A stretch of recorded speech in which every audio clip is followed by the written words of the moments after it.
Hey everybody, what is going on? I am Maximus Rex, and this is Big Baby Reviews.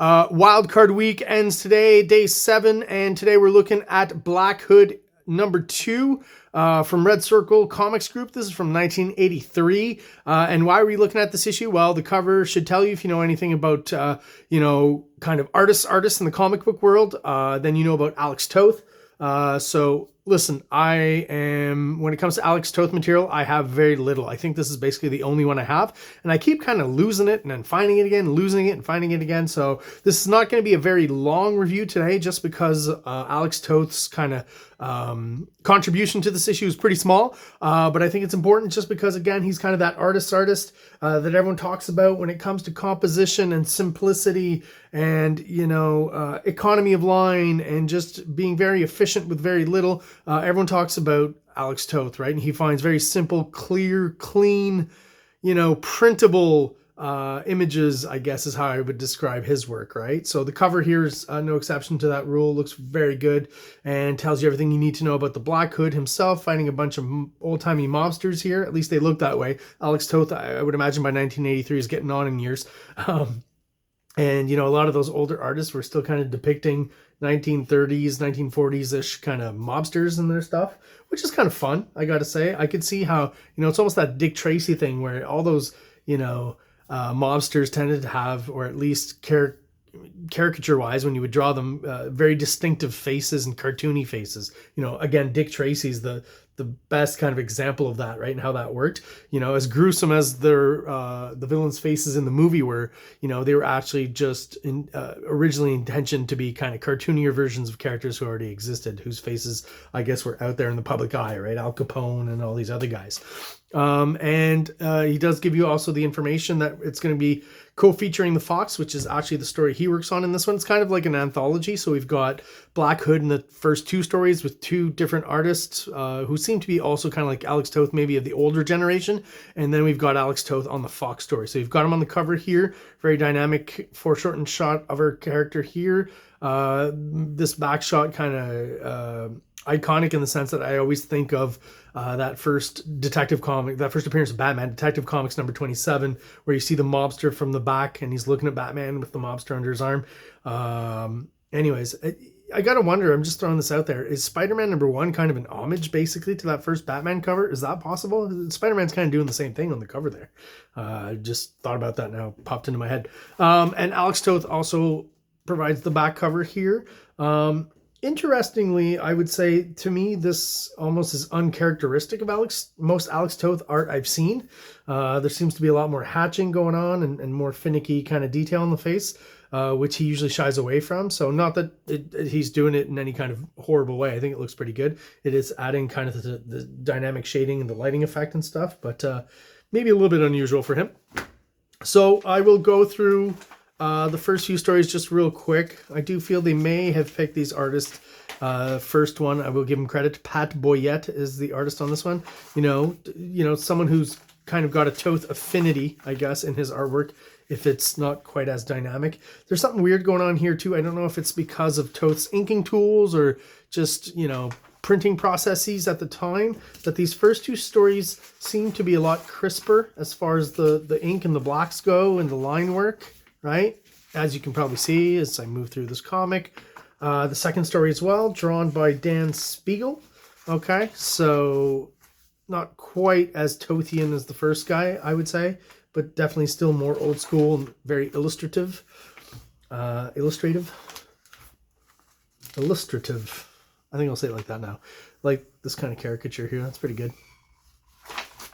But again, that's not what we're here for. But compare again the crispness of the black ink and the inks in general, and then once we get to the Toth story with the Fox, the black seems to just soften a bit, I guess, or the line does. It's a little blurrier. Is that due to what he's using for, as I said, for inking tools, or he's been known to use the ballpoint pen, a very specific one. I don't have them on hand here, but I do have a few here somewhere once I get out of everything out of the boxes soon and start drawing again, but I'm almost there. But he uses a very specific ballpoint pen for most of his art, and I feel like that's probably what he's using here. So I don't know. exactly why I get that impression. But compositionally, this bird's eye, or excuse me, worm's eye view of the fox here, and as we'll learn next page, this is taking place in Morocco, because I was definitely seeing like kind of an Egyptian motif here and back then, you know, with movies like Casablanca and stuff like that. I guess still kind of in the zeitgeist a little bit. Is still references that maybe most people don't know about today. If you talk to people about Casablanca or Egypt or Morocco or anything like that, I don't know if this is what comes to mind. This seems like a very 1930s, 1940s version of that place from what I can see of the architecture, right? But just so evocative with so little, right? Just a little bit of texture on these blocky things here kind of give us an idea. This is made of, you know, mostly, I guess, sand, right? Dirt bricks or something that they use to make these huts.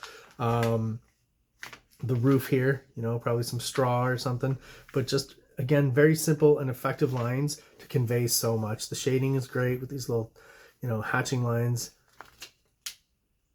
That's a great first shot.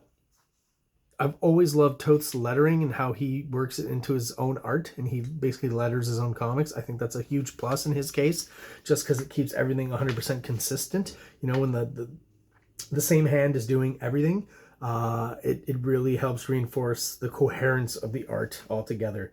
So the sound effects here and even the lettering is Toth. And again, just helps with the consistency. Is a thing I see a lot in Toth's art for me personally is European art and European comics.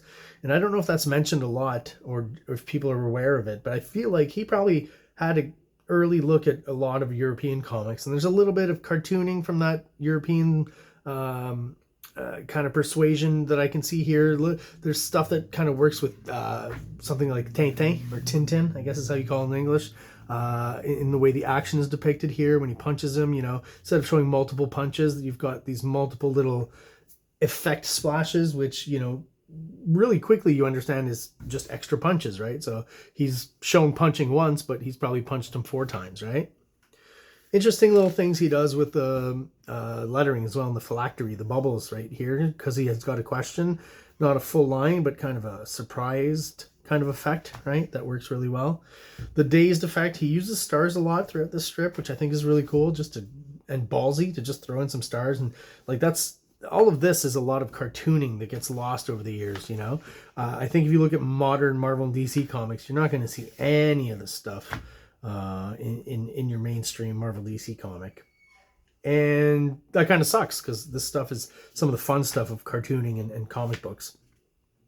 So there's a few particular shots I just want to talk about, like the staging and the lighting. Like, the composition is always amazing. 3 planes of characters, right? A stark shadow, mostly a silhouette, a little bit of detail on the foreground.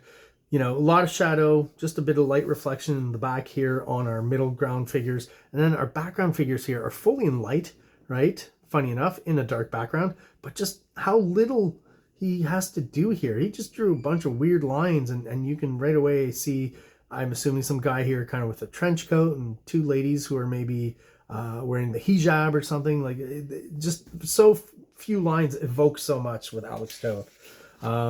When he just blacks out a whole face. Like, who thinks of doing that? But foreground, middle ground, foreground, background in this case is only 2 planes really.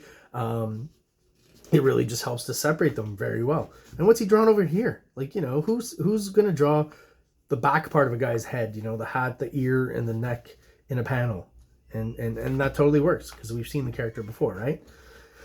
There's a few examples of this moody lighting, and I'll talk about when I see over there too on the next few pages. But look at this, like, that, so ballsy to do that. You know, Frank Miller's known for doing a lot of this kind of shadow work, you know, on top of characters.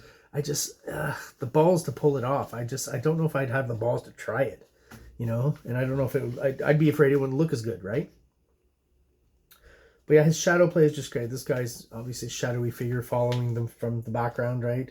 That's why he's always in silhouette, storytelling wise. That makes sense. They're very often backlit, like up here, right? So same thing here, except color wise too. You know, you throw in a blue here, kind of cool because it's dark and murky. Here you throw in a red, kind of implying, you know, some danger. You know, that's probably what's going on here. Again, just pure silhouette in that one panel. Move on. Enhances the sense of danger, mystery. And then we get a shot in that same environment of the fox with that same lighting. Like I don't know if you guys see this, but this is just so hard to pull off and to do well. And it works so well here. I'm in awe of the simplicity of it and the balls of it. This type of cartooning, right, feels very European to me. You know, like I said, almost from the old Tintin comics, don't they? Some more silhouettes here, some more stars, right? Stark light. I love this when they do the stark lighting, and where whatever the light highlight is a blue. Just really works well for me. And this page, yeah, full of stars, right? Everyone's been knocked out.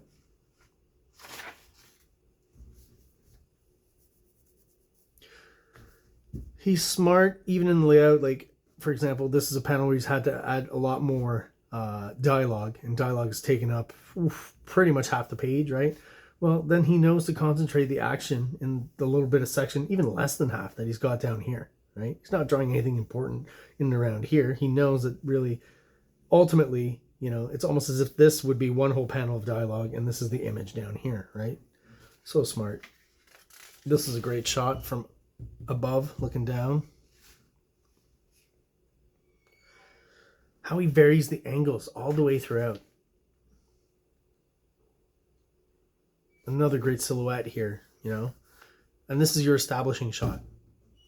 You know, people say you have to always kind of pull back the camera and show lots of, you know, the environment around where something's happening, and then kind of zoom in.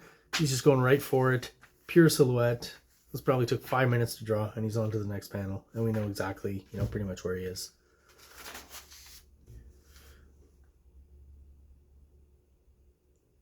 I don't know if he's done it anywhere throughout the rest of the strip, but all of a sudden, boom, we got the star coming out of the panel here. We got the top of the fox's head here. Maybe this is just, I think, out of convenience, right? Than in any other sense of adding dynamics or anything.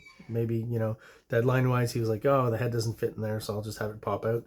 I mean, he could have just whited out the top here a little bit just to avoid such a close tangent. But again, I feel like probably in the original art, that negative space is there. But the blue seems to be off register just a little bit there, and it just fills in that section and kind of creates a tangent between the panel and the top of his head.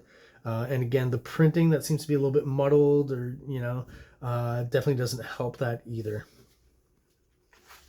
Another great silhouette, kind of a tighter shot of what we saw on the last page, same environment, right? And that's it for this one. All right, guys, that was Black Hood number 2, the ALEX TOTH section. If you're still watching and you're subscribed to my channel, thank you so much for being there. I really appreciate you. Stick with it. You know, we're getting to 500 soon, and I'll be putting out a special review when we hit that number, when YouTube officially recognizes us as an official YouTube channel and starts helping us a little bit by putting us in the suggestions on your right-hand side. Those of you who are watching but are not subscribed, please take the 2 seconds it takes to subscribe to my channel. It really helps us out, helps us grow, helps get us out there, and like I said, helps make us legitimate in the eyes of YouTube. So everyone out there watching, thank you so much. Really appreciate you being there, and have yourselves an awesome day. King Comics presents Big Baby, Volume 1, Issues 1 to 13, 204 pages of story and art. King Comics also presents Star Crasher one-shot, 32 pages, cosmic sci-fi surrealist adventure. You can find these fine comics at KINGCOMICS.CA, at MaximusRex13 on Instagram, or on Facebook, MaxRex or Big Baby. Like! Subscribe!